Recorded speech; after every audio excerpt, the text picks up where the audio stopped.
Welcome back, everybody. We're here again, another postscript, a Tuesday that is quite sunny, unlike yesterday, at least for the first part of yesterday. Some of you may have heard by now that our church was inundated with a bit of water here and there, as were many buildings, including the YMCA, where my youngest Luke went for his day camp, and they had, I think, 27 buckets out in the atrium area. So it was a lot of rain, but I'm glad if you're able to be present for this that you are, and I hope you're well.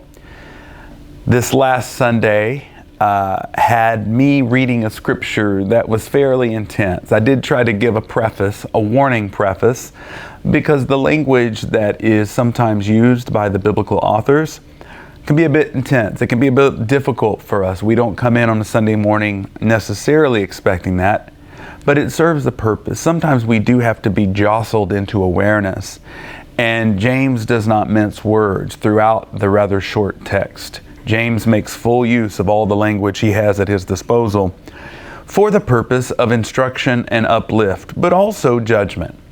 We would be remiss if we didn't mention that. There's a judgment entailed in the passage. But what I want to focus on during this postscript is maybe coming back around to what I was wanting to say, which is namely that which we seek out and obtain in order to advance our lives or secure perhaps some kind of luxury or comfort can and often is at the same time that which keeps us from accessing abundant life.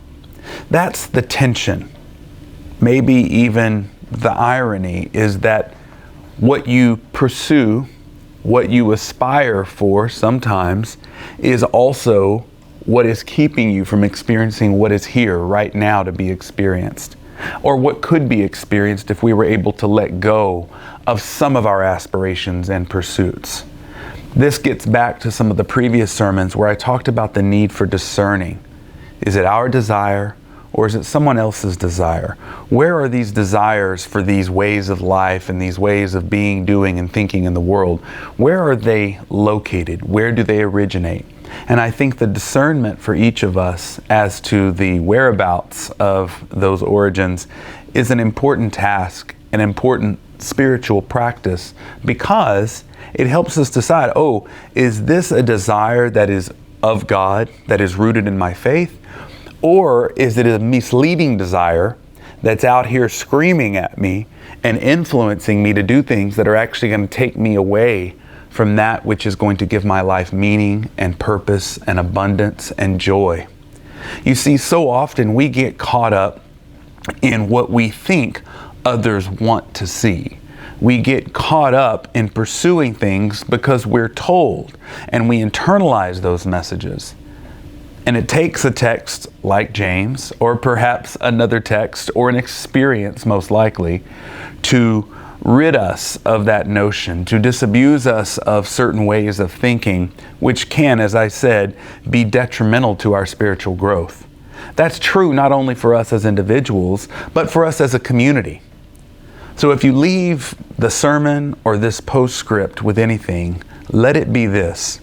Sometimes that which you seek is precisely that which is keeping you from finding that which you so desperately need. So discerning wants and needs and figuring out where these messages are coming from is of the utmost importance for us as people of faith. But I encourage you on that journey, just as James does, albeit with different language. I am exhorting and encouraging you to continue discerning, continue probing and interrogating where those desires come from, and decide on what you're going to seek. Is it a need? Is it a want that's coming from elsewhere? Is it something that is true to who you are as an image of God? So go with that reminder this week. Carry it with you into what I hope is a good bit of sunshine and good weather and time spent with loved ones. See you next time.